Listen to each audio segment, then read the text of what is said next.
ডাকসু নির্বাচনের 10ম দিনের প্রচারণা চলছে। রোববার পর্যন্ত চলবে এই প্রচারণা। স্বতন্ত্র প্রার্থীরা সহ বিভিন্ন প্যানেলের প্রার্থীরা ক্যাম্পাসে তাদের প্রচারণা চালাচ্ছেন।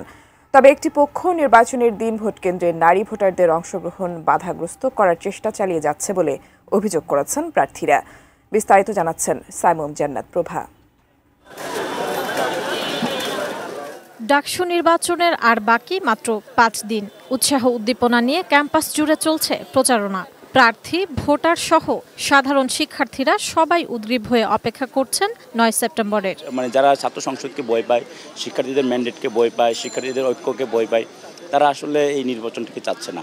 এইবার প্রথম ডাকসু পাচ্ছি, তো আমরা এটাই চাবো যাতে একটা সুন্দর অংশগ্রহণমূলক নির্বিঘ্নে আমরা যাতে ভোট দিতে পারি।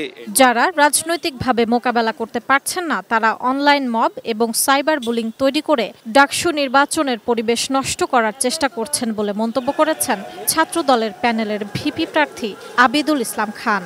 একটি নির্দিষ্ট গোষ্ঠী ভোট কেন্দ্রে ভোটার সংখ্যা কমাতে চান বলে অভিযোগ করেন তিনি। যেমনভাবে নির্বাচনের দায়িত্ব আছে তেমনইভাবে রাষ্ট্রের স্থিতিশীলতা বজায় রাখবার জন্য রাষ্ট্রের যে প্রধান আছেন তাদেরও কিন্তু এই নির্বাচনে স্থিতিশীলতা লেভেল প্লেইং ফিল্ড ধরে রাখার জন্য তাদেরও দায়িত্ব আছে। এদিকে মধুর ক্যান্টিনের সামনে DUCSU for change, vote for change প্যানেলের নির্বাচনী ইশতেহার ঘোষণা করা হয়।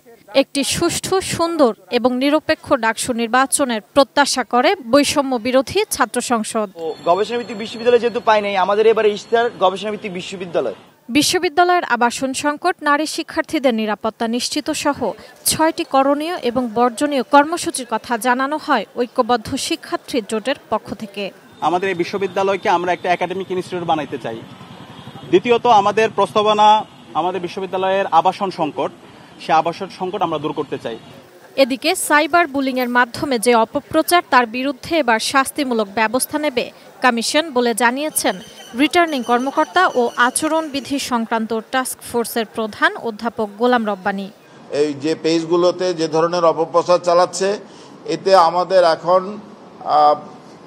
পদক্ষেপ নেওয়া ছাড়া, শাস্তিমূলক পদক্ষেপ নেওয়া ছাড়া আর কোনো উপায় নেই। দীর্ঘ 6 বছর পর অনুষ্ঠিত হতে যাচ্ছে ঢাকা বিশ্ববিদ্যালয় কেন্দ্রীয় ছাত্র সংসদ ডাকসু নির্বাচন। এই নির্বাচনকে ঘিরে এখনও রয়ে গেছে কিছু শঙ্কা।